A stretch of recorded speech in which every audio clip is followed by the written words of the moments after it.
It was the late 1800s, and tensions were increasing between labor unions, business owners, and government leaders, all leading to violent events. Business and government leaders were threatened by labor unions because they believed that labor unions would spread the two ideas: one, which is socialism, the concept where all members of society are equal owners of all businesses and share the works and profits, and the other idea of anarchy, having no government. Let's begin in Chicago in 1886 when a violent outbreak occurred. The McCormick Harvester Company had just locked out striking union members and hired strike breakers and scabs, which are those who work in place of others on strike, making the strike ineffective instead. Soon, on May 3rd, a riot broke out and union members, strike breakers, and police clashed. In the midst of all this, one union member died. A day later, a protest meeting was held at the Haymarket Square. At the meeting, people stood on barrels and gave speeches about the unjust wages. About 3,000 men and boys were located there. Soon after, around 400 police moved in to end the meeting, and somebody threw a bomb. This bomb killed 7 policemen and wounded about 60 others. This bloody occurrence was named the Haymarket Riot. The effect of this incident was that soon after, Chicago police arrested hundreds of union leaders, socialists, and anarchists. Also, opposition to unions increased.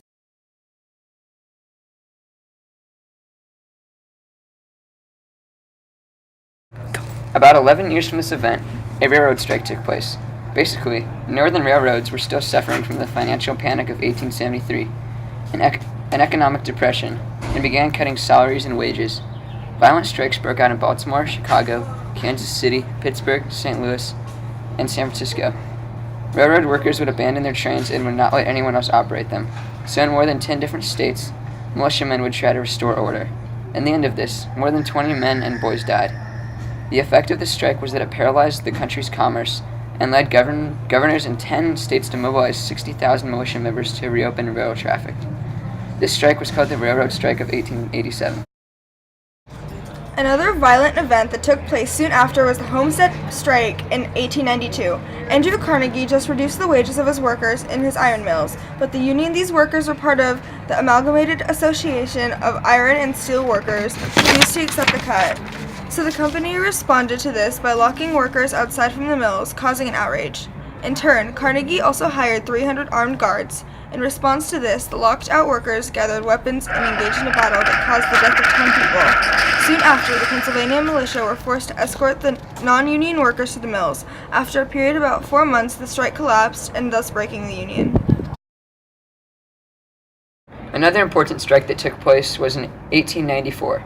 George Pullman, leader of a business that built railroad sleeping cars, had to cut his 20,000 employees' wages by 25% because of the economic depression. However, he still kept his employees' payments for rents firm.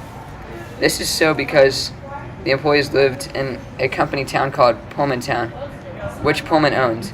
The Pullman workers appealed to the American Railway Union, which was holding its national convention in Chicago. The union decided to support the Pullman strike, instructing its own members not to handle any trains containing Pullman cars. So, by July, strikes were underway in 23 states, episodes led by President Grover Cleveland to order federal troops to intervene.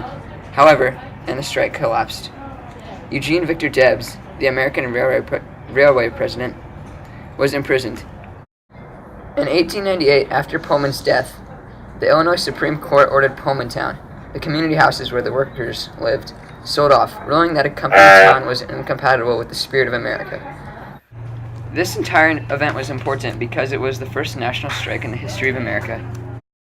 All of these events helped change the way Americans worked because it altered the thinking of workers' rights in the United States, which in turn influenced the growth of our country.